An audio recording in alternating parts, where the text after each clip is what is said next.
우리가 성경을 읽고 성경을 읽고 난 다음에 아멘 하는 이유가 뭐라고 생각하세요? 아멘이 무슨 뜻일까요? 다 아는데 표현하려면 되게 어려워, 그죠? 아멘이 무슨 뜻이에요?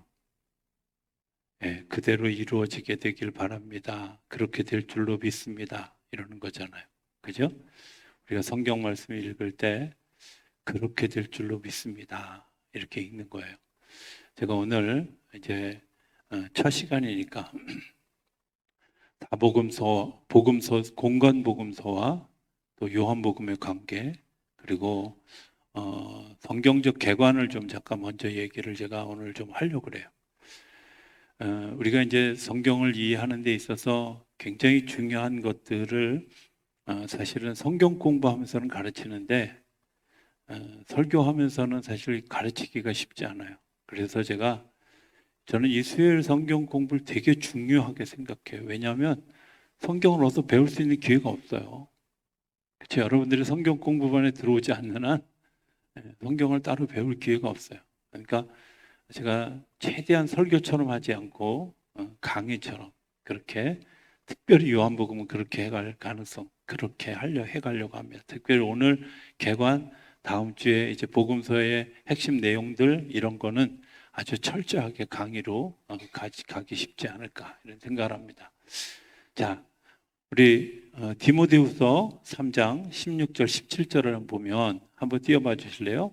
이렇게 돼 있어요. 모든 성경은 하나님의 감동으로 된 것으로 교훈과 책망과 바르게 함과 의로 교육하기에 유익하니 이는 하나님의 사람으로 온전하게 하며 모든 선한 일을 행할 능력을 갖추게 하려 함이라. 성경은 뭘로 쓰여졌다고요? 네? 하나님의 감동으로 쓰여졌어요. 자, 여러분들 기억하셔야 돼요. 하나님의 감동으로 썼다는 말이 뭘까요? 하나님의 감동으로 썼다는 말. 역시 알기는 아는데 표현하기가 되게 어렵죠, 그죠? 그래도 한번 표현을 제가 질문하는 이유는 여러분들이 한번 표현을 해보려고 노력을 하셔야 돼요. 하나님의 감동으로 되었다는 게 뭘까요? 성령님이 역사하시는 거. 네, 또 조금 더 성령님이 역사하시는데 어떻게 역사하시는 거죠?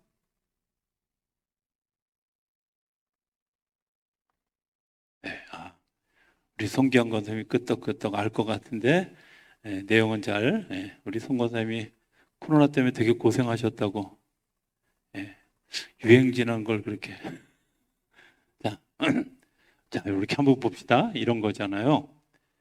감동이라는 게 뭐냐면 내가 어떤 일에 대해서 이런 일도 일어날 수 있네? 이렇게도 받아들일 수 있네? 또 이런 일도 있을 수 있구나. 이렇게 느껴졌던 것. 근데 그게 성령님이 역사하셔서 알게 하는 아주 확실한 예가 어디 있냐면 예수님의 제자들 중에 두 사람이 엠마오로 자기 고향으로 돌아가는 중이었어요. 예수님이 다가가서 그분들에게 뭐라고 물었냐면 어디 가냐? 이렇게 물었어요. 그랬더니 저희가 예루살렘에서 일어난 사건들 때문에 그 사건들을 보고 이제 집으로 돌아갑니다. 이렇게 얘기를. 예루살렘에서 있었던 사건이 뭐죠? 예수님이 십자가에서 죽으시고 부활하시고 이런 사건들이었잖아요. 자, 이 사건들을 겪고 이 사람들이 고향으로 돌아가는데 예수님이 왜 가셨을까요? 그 제자들이 사건은 보았는데 뭘 못 보냐면 그 사건 속에서 하나님이 어떻게 역사하시는지를 못 봤던 거예요. 왜냐하면 그분들이 하나님의 말씀이 어떻게 기록되어 있는지를 기억하지 못했거나 아니면 보지 못했거나 이런 거거든요. 근데 나중에 보면 그들이 기억하지 못했던 거예요. 예수님이 그들과 같이 길을 걸어갔어요. 걸어가면서 무슨 사건이 있었어요? 그러니까 이 사람들이 신이 나서 예루살렘에서 있었던 얘기를 하는 거예요. 어떤 대목에서 제일 신나게 얘기했을까요?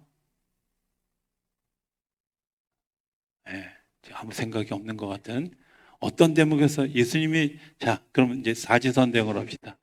예수님이 끌려갈 때, 예수님이 십자가에 못 박힐 때, 예수님이 부활하셔서 그 다음에 사람들의 말이 막 이구동성으로 이상한 말들이 막 전파될 때 어느 때가 제일 신날까요? 내가 말을 잘못하고 영어로 하고 있는 거예요 지금?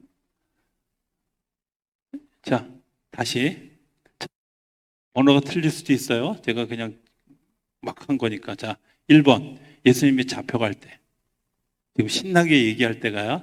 그 다음에 두 번째 예수님이 돌아가셨을 때, 네 번째 예수님이 부활하셨고 나타나셨을 때, 네 번째 근거 없는 말들이 막 떠돌 때 어떤 말을 제일 신나서 얘기했을까요? 자, 1번 손 들어보세요. 1번. 네, 2번. 네, 3번. 네, 4번. 안 드는 사람은 뭐야? 네, 가만히 있으면 중간 가겠다 이런 겁니까? 자, 3번이죠. 생각해 보세요. 돌아가셨는데 다시 살아나셨어요. 얼마나 신나는 일이에요. 완전히 그냥 묶였던 체중이 확 풀리는. 그런데 중요한 건 그 사건을 경험하고도 이 사람들이 자기 고향으로 돌아가고 있었다. 여러분들 그 이후에 죽고 부활한 사건이 한 번도 없었어요. 그 전에도 부활이라는 사건이 있은 적이 없어요. 근데 그 부활의 사건을 보고도 이 사람들은 뭘 몰라요? 감동이 없어요. 감동. 왜 없을까요? 오늘 우리가 그냥 삶을 그냥 살아가면 오늘 일어나는 사건들을 우리가 겪지만 그 사건들이 나에게 감동으로 다가오지 않아요. 그냥 일상을 살아간 것처럼 느껴져요. 그런데 그러다 보니까 사건이 우리 속에 있어도 우리가 못 느낀다는 거예요. 예, 요즘에 서울의 봄이라는 영화가 되게 유행이라고 그래요. 뭐 우리 성도님들은 워낙 경건하고 거룩해서 아무도 안 보시겠지만, 예. 근데 있잖아요. 그 서울의 봄 영화의 스토리가 어디서 일어났냐면 제가 살던 동네에서 일어난 일이에요. 근데 안타깝게도 그때는 그게 무슨 일이 일어나는 줄 몰랐어요. 제일한강교 옆에 제가 살았거든요. 그 제일한강교와 그 삼각지 육군본부 옆에 제가 중간에 저희 집이 있어요. 제가 다니던 학교도 그 동네에 있었고요. 세상에 맨날 다니는 통학하던 동네에 맨날 다니는 그 길.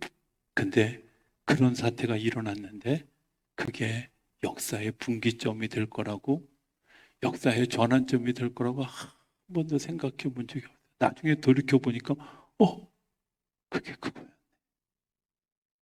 왜가 뭐가 없어요? 감동. 그 감동. 그 사실을 잘 알지도 못하고 사실을 해석할 능력도 없고 그리고 해석할 마음의 감동도 없는 거예요. 그래서 성경에 보면 그 엠마오로 가던 두 제자가 뭐라고 얘기하냐면 나중에 깨닫고 난 다음에 예수님이 성경을 풀어주실 때 우리의 마음이 뜨겁지 아니하더냐 이렇게 이게 감동이 온 거예요. 그냥 성경을 이야기책, 역사책으로 읽으면 사실은 진짜 감동이 없어요. 옛날 이야기잖아요. 여러분들 우리 다 알잖아요. 그죠? 갈대아우르를 떠날 때 아브라함이 갈대아우르를 떠날 때 75세였지만 100살 되면 애 낳을 거야. 다 알잖아. 근데 문제는 뭐예요? 75세부터 100세까지 그 기다림의 시간들을 우리가 감동으로 같이 기다려야 되는데 그게 없이 그냥 100세에 낳았어요. 이삭이 40살에 결혼해가지고 60에 애를 낳았어요. 무슨 소용이 있어요, 그게? 그때 그 사람들의 기도가 뭐였고, 그때 그 사람들의 기다림이 뭐였고, 그때 그 사람들이 어떻게 그 일들을 기대했고, 기다렸고, 기도했고, 그리고 어떻게 하나님의 기적이 일어났는지 우리가 전혀 생각하지 않고 그냥 기계적으로 성경에 나온 얘기, 마치, 예, 드라마 뭐 한 10번쯤 본 사람처럼 다 뒤편 다 알기 때문에, 그러니까 오늘 우리가 삶을 살면서 하나님이 우리 뒤에 열어주실 일을 못 믿는 거예요. 왜? 감동으로 읽지 않기 때문에. 성경을 풀어줄 때 성경 속에서 뜨거운 일이 일어나는 거예요. 예, 아멘 안 할 줄은 제가 알았지만, 제가 다시 한번 부탁합니다만 수요일 날 오실 때 절대 꿀 드시고 오시지 마세요. 자, 우리가 이제 복음서 얘기를 좀 하겠습니다. 복음서의 쉬운 성경 혹은 새 번역 성경에는 마태복음이라고 얘기하지 않고 마태가 전한 복음서 이렇게 써요. 마가가 전한 복음서, 누가가 전한 복음서, 요한이 전한 복음서 이렇게 써요. 왜 그렇게 안 쓰는지 아세요? 그 사람들이 썼기 때문이기도 하지만 의미를 정확하게 전달하려는 거예요. 마태라는 사람이 자기의 삶의 감동을 가지고 내가 보았고 느꼈고 경험했고 내가 예수님을 보았던 일이 이렇기 때문에 복음이야 라고 하는 것을 써간 거예요. 그래서 마태가 전한 복음서예요. 그래서 마가가 전한 복음서고요. 그래서 누가가 전한, 특징이 이 마태복음, 마가복음, 누가복음 세 개는 비슷해요. 구성이 비슷해요. 내용도 좀 비슷한 데가 많아요. 그런데 왜 그러면 이 세 사람이나 그 얘기를 썼을까 하는 것을 좀 잘 이해를 했으면 좋겠어요. 제가 이제 그걸 좀 설명하려고 오늘 아웃라인을 먼저 설명하려고 하는 거예요. 그 다음에 공관복음이라고 그러고, 그리고 요한복음을 다른 복음처럼 그렇게 사복음서지만, 자, 마태의 직업이 뭐였죠?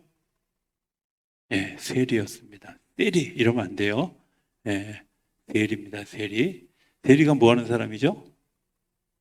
예, 세금 걷는 사람이에요. 또 다른 명칭으로 하면 뭐예요? 공무원이죠.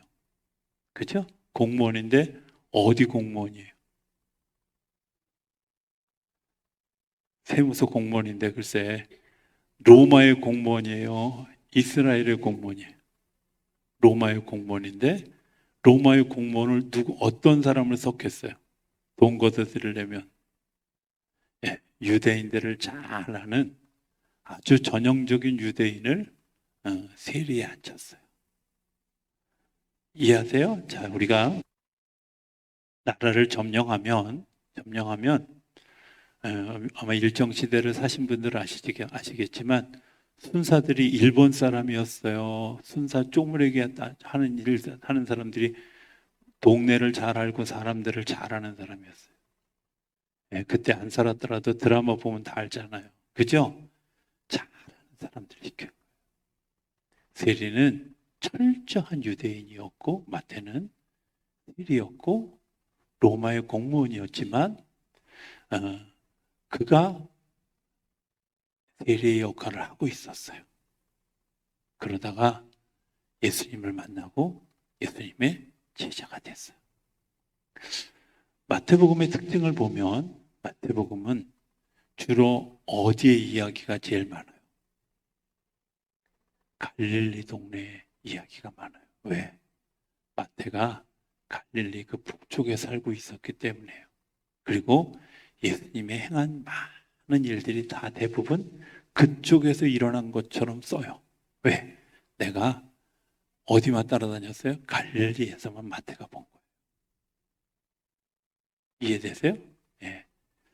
자, 세리가 직업이 세리인 사람이 꼼꼼할까요? 아니면 그냥 대충 할까요? 네, 그렇죠. 대충 하면 큰일 납니다. 누가복음과 마태복음에 동시에 산상수훈이 있어요. 그런데 마태복음에는 5장부터 7장까지 딱 모아서 산상수훈이 있는데 누가복음은 중간중간, 그죠? 광범위하게 있어요. 7장부터 시작해서 12장까지인가 계속 있어요. 이거 뭐겠어요? 네, 마태는 직업이 세리이다 보니까 정리하는 걸 너무 잘하는 거예요. 요 표는 여기에다 이렇게 집어넣어서, 요 표는 여기다 이렇게 집어넣어서, 요 표는 여기다 이렇게 집어넣어서 딱 들어가게 구성을 너무 잘하는 거예요.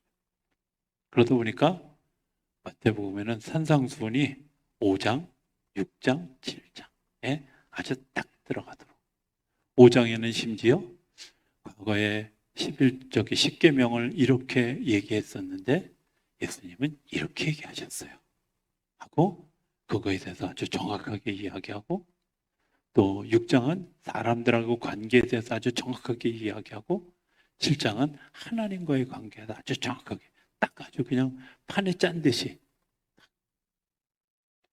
시작을 뭘로 해요? 족보부터 시작해요. 유대인이다 보니까 이 예수라고 하는 분이 유대 자손이야, 유대 지파의 사람이야, 뿐만 아니라 다윗의 자손이고 아브라함의 자손이야, 이런 이야기들을 잘 쓰는 거예요. 왜?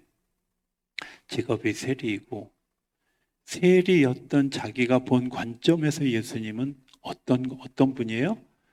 예수님이 이런 이야기를 하신 걸 보니까 그분이 추구해 갔던 게 뭐냐면 하나님의 나라야. 이 사람이 공무원이었잖아요. 하나님이 이 땅을 하나님이 다스리는, 예수님이 다스리는 나라가 되게 하기 위해서 예수님이 말씀하셨고 기적을 행하셨고, 그리고 하나님의 나라에 대해서 산상수훈도 얘기하셨고, 그리고 그것 때문에 십자가에서 죽으셨고 부활하셨고, 그래서 마태복음 28장 19절 20절에 보면 뭐예요? 하나님의 나라를 되기 위해서 가는 곳곳마다 모든 족속으로 세례를 주고 증인이 되라고, 너희들이 복음을 전하라고 이야기하는 거예요. 뭐라고? 하나님의 나라가 가까웠다고 얘기하라고.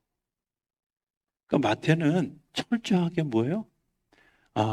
이분이 통치자로 오신 하나님, 왕으로 오신 하나님, 그리고 그분이 다스리는 주권에 대해서 관심을 가지고 글을 쓴 거예요. 이렇게 마태복음. 이해되시나요? 지금 이게 이해가 안 되면 요한복음 들어가면 되게 어렵습니다. 제가 지금 굳이 시간을 내서 이걸 설명하는 이유는 여러분들이 이 복음서를 잘 이해하지 못하면 사실 성경을 이해하지 못해요. 그래서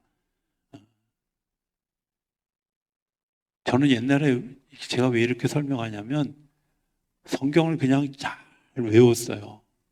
제가 그래도 저기 우리 중고등부 시절에 성경 퀴즈 나가서 주로 상 받는 거를 받는 쪽에 굉장히 이렇게 능력 있는 사람이었어요. 뭐 그러니까 신학교 갔겠지 이렇게 생각할지 모르지만, 사실은 근데 그때는요, 뭐 이런 거 외웠잖아. 예수님이 광야에서 며칠 금식하셨을까요? 뭐 이런 거. 예? 성경 외우는 거.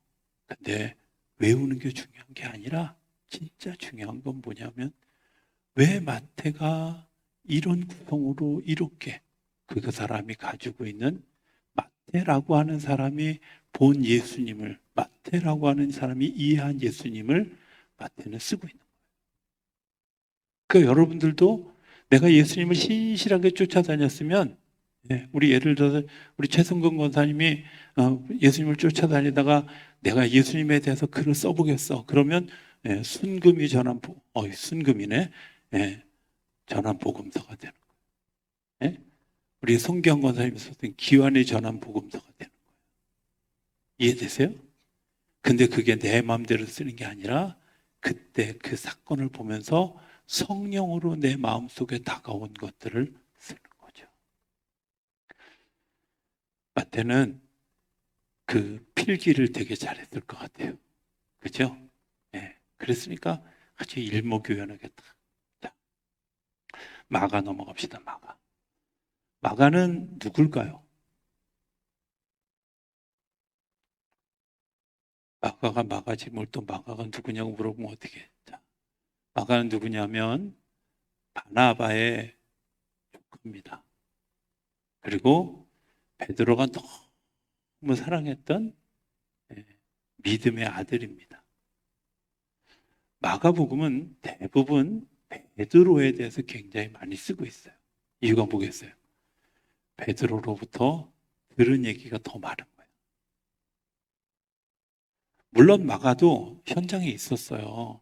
왜냐하면 마가의 다락방에 있었던 사건이라든지 대부분 다 갈릴리에서 일어난 사건들이 있었지만 마가는 그때 너무 어려서 잘 이해하지 못한 것들을 베드로가 많이 설명해 준 거예요. 그러다 보니까 마가복음에는 뭐가 잘 없냐면 예수님의 설교, 또 예수님이 어떤 말씀을 하셨고 이런 것들이 많이 없어요. 뭐가 주로 많아요? 베드로가 신나게 얘기한 거예요. 무슨 얘기? 야, 있잖아. 저쪽 동네 갔는데 거기서 문둥병자가 10명이나 있었는데 다 났어. 어, 어느 마을에 들어갔는데 거기 중풍병자를 친구 4사람이 들고 올라가지고 지붕 뜯어서 막 내려갔는데 거기서 예수님이 이렇게 얘기했어. 이런 이야기들을 마가가 많이 들은 거예요. 그리고 그 들은 것을 가지고 자기가 떠나가기 시작한 거죠. 내가 그때 여러분들 설교 들으면서 여러분들이 느끼는 것들이 있잖아요. 그렇죠? 그걸 쓰기도 하고 내가 본 것을 확인하기도 하고 그래서 마가복음에 없는데 마태복음과 누가복음에만 있는 일이 있어요.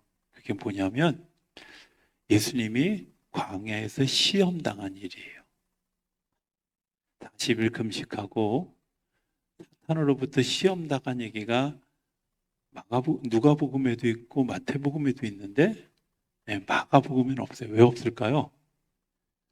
베드로가 깜빡 잊어버렸을까요? 왜? 그건 예수님한테 들은 얘기일 거예요. 그죠?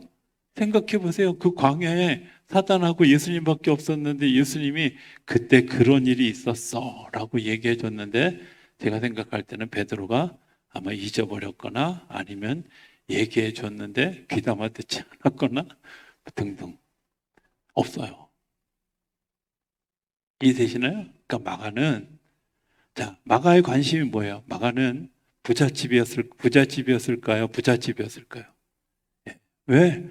그 시대에 다락방이 그렇게 최후의 만찬을 할 수 있을 만큼 120명이 모여서 기도할 만큼 그렇게 집이 큰 집을 우리 식으로 얘기하면 99칸짜리 대궐집에서 살았던 거죠. 그러니까 부자였겠죠.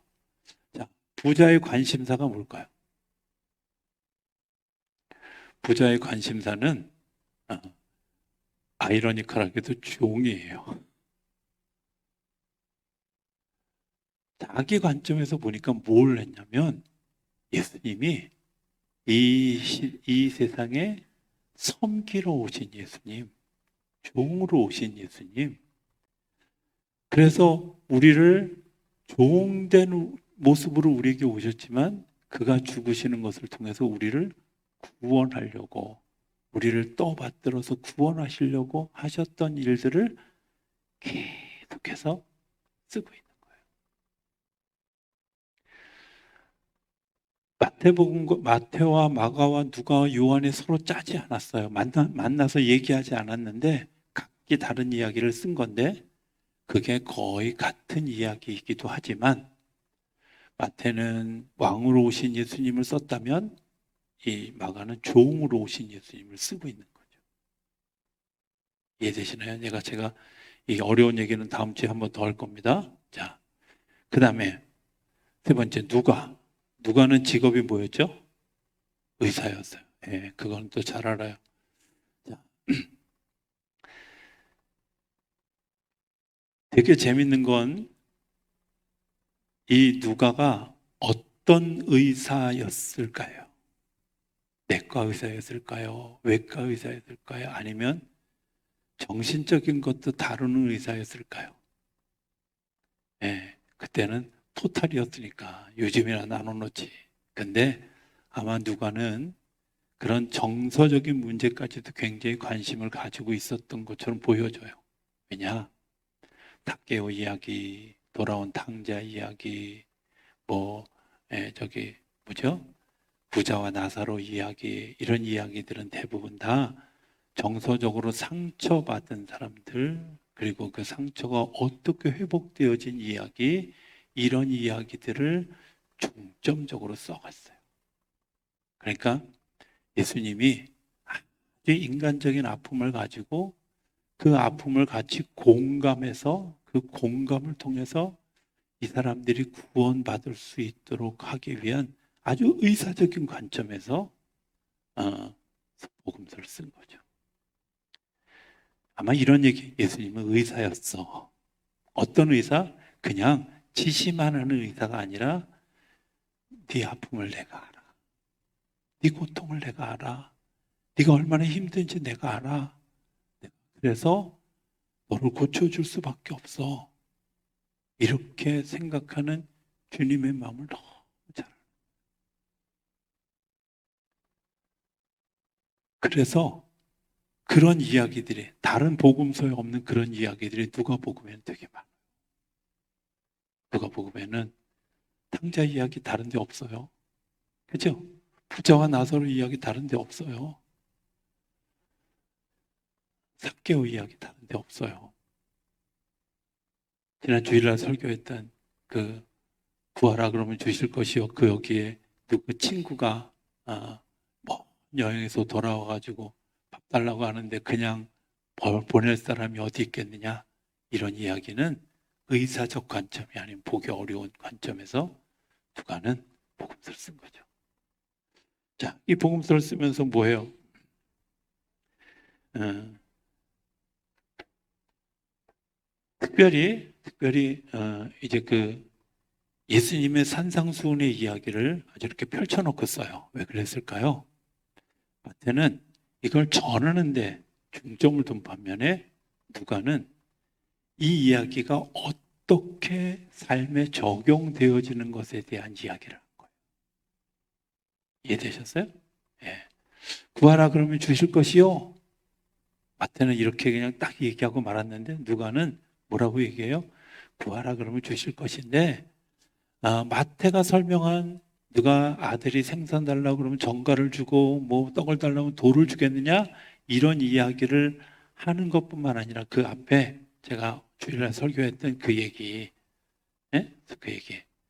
뭐 친구가 와서 밥을 달라고 배고프다고 신뢰를 범하는데 너 신뢰를 범했으니까 내 친구 아니야. 너 나가서 자.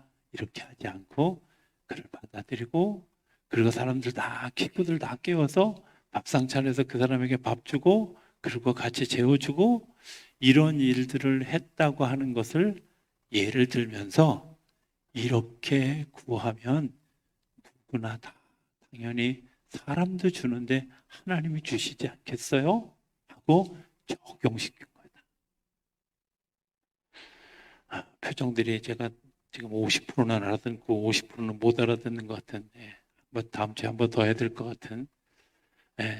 못 알아들으신 분은 영상 가지고 복습하세요. 자, 이거 모르면 이제 요한복음 하기 되게 어려워요. 자, 요한복음 넘어갑니다. 요한복음. 자, 요한은 오래 살았습니다. 요한복음도 제일 늦게 쓰여졌습니다. 요한의 직업은 뭐였죠?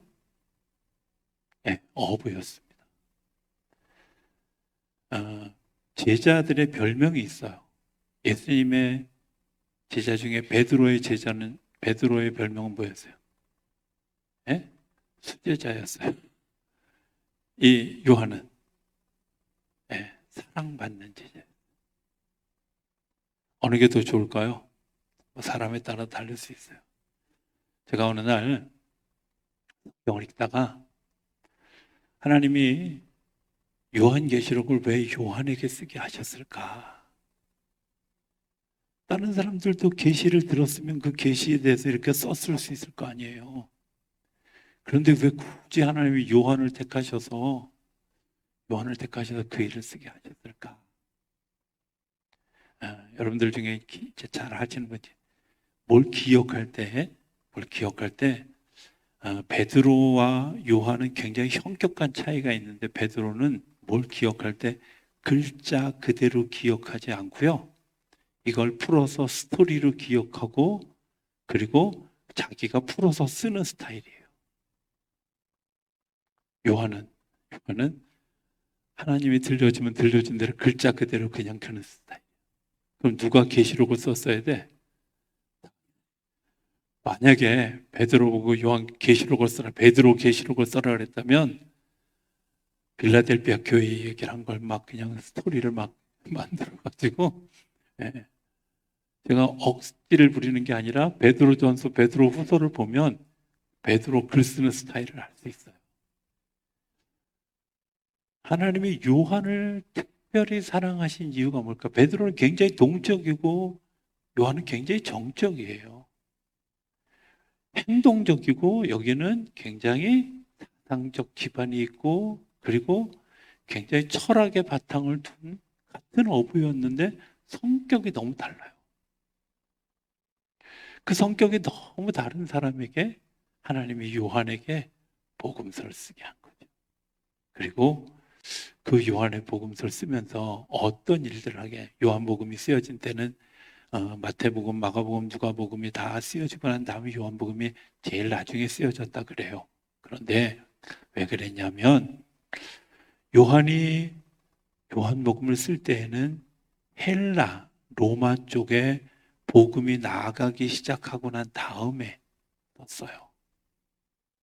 사도행전보다도 더 늦게 썼어요. 어떤 문제가 생겼냐면 그 당시 사회에 예수님이 하나님이 맞아? 아니야? 이런 논쟁이 있었어요. 네, 그냥 그런 논쟁이 있었어요. 그런 논쟁에 대해서 요한이 글을 써야 될 이제 필요를 느낀 거죠. 왜? 예수님의 죽으심이 헛되지 않게 하기 위해서 이것들을 정확하게 전달하는 일이 너무 중요하다고 생각해요. 그래서 쓰죠. 그래서 요한복음은 어떻게 구성되어 있냐면 여러분들이 이 틀은 잘 기억하셔야 돼요. 요한복음 1장과 요한복음 21장은 서론과 결론이에요. 그런데 2장부터 20장까지는 다 사건이 하나예요. 2장 가나의 혼인잔치. 가나의 혼인잔치 얘기가 나오고 난 다음에 예수님이 어떻게 말씀하셨고 요한이 뒤에다 해설을 붙여요. 그리고 유사한 사건이 이런 일이 있었어 하면서 가나의 혼인잔치, 예수님의 설명, 그리고 요한의 설명. 요한의 설명 뒤에 어떤 사건을 얘기하냐면 예수님이 성전을 정화한 사건에 대한 이야기를 해요. 이게 요한복음 2장의 내용이에요. 2장은 간단해요. 그러니까 사건 있고 그 사건을 예수님이 어떻게 얘기했고 그리고 해설을 요한이 한 거예요. 그러니까 요한복음 외우기도 되게 쉬워요. 왜? 한 장에 한 사건씩 있는 거다. 3장에 무슨 사건이 있었어요? 그냥 모르셔도 돼요. 니고데모라는 사람이 찾아와요. 찾아와서 하나님 나라에 어떻게 들어갈 수 있어요? 이렇게 물어보니까 예수님이 거듭나에 들어간다고 얘기하고 하나님이 세상을 이처럼 사랑하사 어쩌고 저쩌고 막 이렇게 하고 다시 설명하고 땡 끝. 4장. 4장은 사마리아 여인을 만나요. 사마리아 여인이 와서 물어보죠. 예배 어떻게 드려요? 이렇게 물어보니까 예배는 이 성에서 저 성에서 드리는 게 아니라 내가 성령의 인도함을 따라 진리의 말씀을 따라 하나님 앞에 드려지면 예배야. 그리고 그 예배에 대해서 이 사람이 복음을 전하고 이게 예배에 대해서 쭉 설명하는 일이 뒤에 나와요. 그래서 우리가 잘 아는 요한복음 4장 23절 24절에 예배하는 자는 신령과 진정으로 예배할지니라 이게 나오는 이유가 뒤쪽에다 설명해요. 5장에는 38년도 병자 이야기가 나오잖아요. 그렇죠? 그냥 몰라도 그냥 우리 목사님이 안 틀렸겠거니 이렇게 생각하시고 하세요. 자, 이 사건 그냥 거기서 끝나는 게 아니라 이 사건을 예수님이 설명하고 다시 요한이 설명하고 그리고 나서 끝 6장 6장에는 오병이어 얘기가 나와요. 그죠? 오병이어 예수님은 먹이시는 분이다. 근데 이 성경이 시작될 때마다 예수님은 뭐라고 얘기하냐면 나는 뭐뭐이다. 나는 뭐뭐이다. 나는 선한 목자다.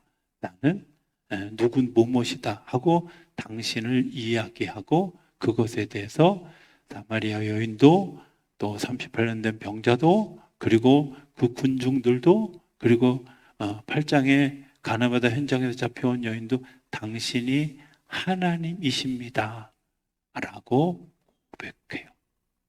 이게 요한복음의 전체 내용이에요. 자, 왜 그렇게 썼을까요? 제가 아까 얘기했잖아요. 예수님이 하나님이신 것에 대해서 사람들이 부정하고 있을 때 이런 사건들 예수님이 이렇게 얘기하셨고 이렇게 되어진 이런 사건들 때문에 예수님은 하나님이셔 라는 것을 얘기하고 있는 거예요. 그래서 처음 시작에 오늘 본문에 뭐라고 얘기하냐면 태초에 말씀이 계시니라. 이 말씀이 하나님과 함께 계셨으니 이 말씀은 곧 하나님이시니라. 이 말씀이라는 게 누구예요? 태초에 말씀이 계시니라. 그 사람이 누구예요? 예수님이에요. 로고스예요. 그러니까 예수님을 소개하는데 어떻게 소개하냐면 이분이 태초부터 계셨고요. 하나님과 함께 계셨고요.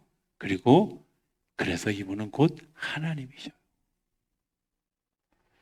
그런데 우리가 성경을 이해할 때 굉장히 중요한 게 있어요. 하나님은 우리에게 설명하지 않으셔요. 그런데 요한복음만 설명해. 왜? 요한이 쓰면서. 그런데 성경의 대부분은 뭐예요? 선포예요. 태초에 말씀이 계시니라. 태초에 하나님의 천지를 창조하시니라. 선포예요. 믿으면 축복, 아니면 몰라. 성경을 우리가 아멘하는 이유가 뭐냐? 성경 말씀이 우리 속에 들려졌을 때 내가 진정으로 내 마음속에 감동이 이어져서 아멘 하면 천지를 지으신 하나님께서 나를 내버려 두시겠어요? 천지를 지으신 하나님께서 나를 그냥 이 위험 속에 내버려 두시겠어요? 천지를 지으신 하나님께서 내가 이런 고통 가운데 있을 때 나를 그냥 버려두시겠어요? 아니요. 천지를 지으실 만큼 세밀한 그분이 우리를 보살피시는 거예요. 나중에 다시 설명하겠지만 요한복음 2장에 보면 예수님이 내 때가 아직 이르지 않았다. 그랬음에도 불구하고 마리아가 예수님에게 이 일을 부탁해요. 여러분 생각해 보세요.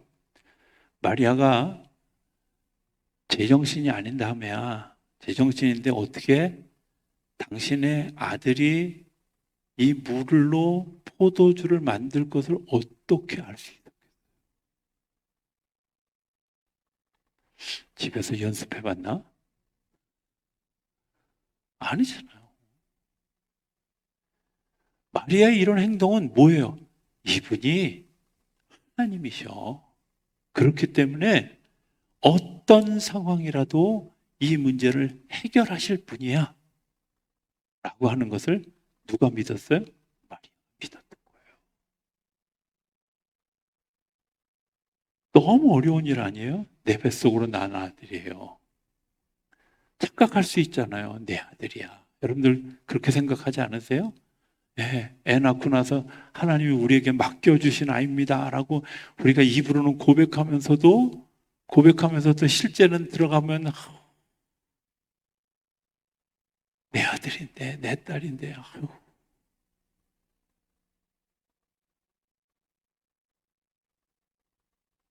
마리아는 그것에 대해서 너무 분명하게 이야기해요. 이분은 하나님의 아들이시기 때문에 이 문제를 해결할 수 있는 분이에요. 그러니까 이 사람 하는 말 잘 듣고 따라하세요. 이런 얘기.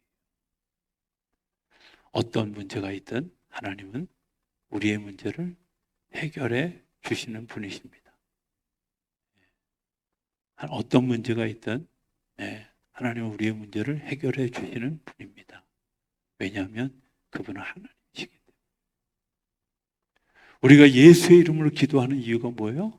그건 하나님이 우리의 기도를 들으시고 우리의 문제 속에, 사건 속에 개입하실 것이기 때문에 그래요. 하나님이 개입하시면 하나님 그 문제를 해결하실까요? 네. 그렇죠. 그게 날 때부터 눈이 멀었든 죽었든 38년 된 병자든 사마리아 여인처럼 버려진 여인이든 가늠하다 현장에서 잡혀온 여인처럼 돌에 맞아 죽을 여인이든 상관없이 예수님이 하나님이시기 때문에 그들의 문제를 개입해서 해결해 주신다는. 저는 요한복음 강해를 아마 한 반년 가까이 하게 될 것 같은데요. 하는 동안에 여러분들 정말 살아있는 하나님을 경험할 수 있게 되기를 기대합니다. 살아있는 하나님을 정말. 네. 여러분들이 이 강해를 들으면서 잘 들으면서 남들 앞에 가서 자랑해도 돼요. 하나님을, 살아계신 하나님을 만났어. 이런 자랑거리가 생겨지게 되기를 기대합니다. 그런 간증이 일어나게 되기를 기대합니다.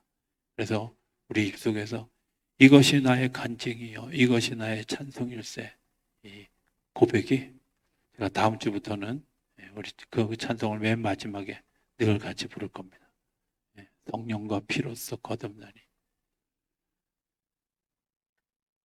나는 간되었고 구속한 예수만 보이는 거룩한 역사가 우리의 간증이 되고 우리의 찬송이 되는 역사가 연복음을 강의하는 동안에 일어나게 되기를 주의 이름으로 축복합니다.